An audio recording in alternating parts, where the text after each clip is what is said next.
اول شیار بیم آماده بیم از وقتی شاگرد اکادمیا شهرزگاه سر اساس پرورده کمیونیتی بمکردن و بکاین راستی رهبران خود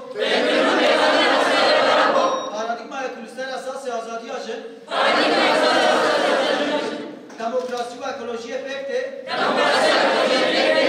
همون گلی آشیان آفاده بک بینم گله ولاد پارز را son شیار بین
شورش کوشنی آزاد نکرد نه شورش رهبران بود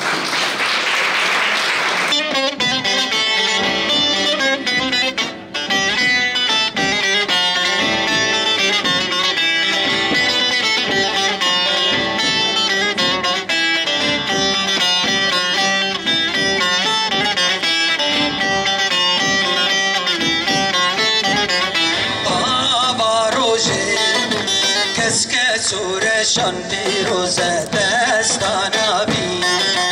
او بر بانگا خوش نوروز آبا روشه کس که سورشان پیروز دستانا بی او بر بانگا خوش نوروز